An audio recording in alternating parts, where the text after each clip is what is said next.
Zulkarnain adalah sosok yang disebutkan dalam Al-Quran, tepatnya dalam surah Al-Kahfi ayat 83-98.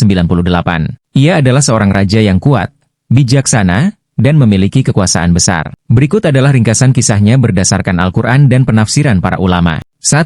Penjelajahan ke barat. Allah memberikan Zulkarnain kekuasaan di bumi serta kemampuan untuk menjelajahi berbagai wilayah. Dalam perjalanannya ke arah barat, ia menemukan matahari yang terbenam di laut yang berlumpur hitam. Kemungkinan menggambarkan pemandangan matahari terbenam di cakrawala. Di sana, ia bertemu dengan suatu kaum. Allah memberinya pilihan untuk menghukum mereka atau memperlakukan mereka dengan baik. Zulkarnain memilih untuk berbuat adil sesuai dengan amal perbuatan mereka. 2. Penjelajahan ke timur. Kemudian, Zulkarnain melanjutkan perjalanan ke timur. Ia tiba di suatu tempat di mana penduduknya hidup tanpa pelindung dari terik matahari. Meski sedikit informasi diberikan, ini menunjukkan bahwa ia menjelajahi berbagai wilayah dengan karakteristik yang berbeda-beda dan terus menjalankan misinya dengan adil. 3. Pembangunan tembok untuk melindungi kaum. Pada perjalanan berikutnya, Zulkarnain sampai di suatu wilayah di antara dua gunung. Penduduk di sana meminta bantuannya untuk melindungi mereka dari serangan Yajuj dan Majuj, kaum perusak yang menimbulkan kehancuran. Mereka menawarkan upah, tetapi Zulkarnain menolak mengambil keuntungan. Sebagai gantinya,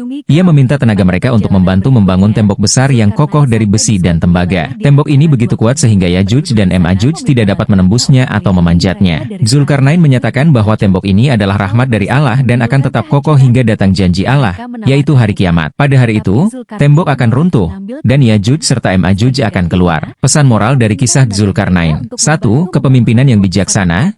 Zulkarnain adalah contoh pemimpin yang menggunakan kekuasaannya untuk menegakkan keadilan dan melindungi rakyatnya. 2. Keimanan kepada Allah. Ia selalu menyadari bahwa segala kekuasaan yang dimilikinya berasal dari Allah. 3. Kebaikan dan keadilan.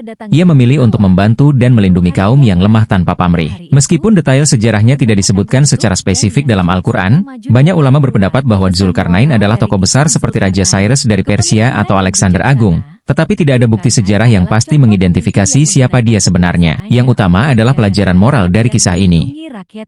Keimanan kepada Allah. Ia selalu menyadari bahwa segala kekuasaan yang dimilikinya berasal dari Allah, kebaikan dan keadilan.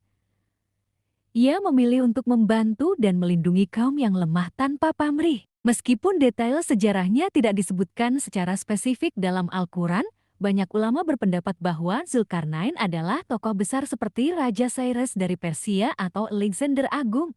Tetapi tidak ada bukti sejarah yang pasti mengidentifikasi siapa dia sebenarnya. Yang utama adalah pelajaran moral dari kisah ini.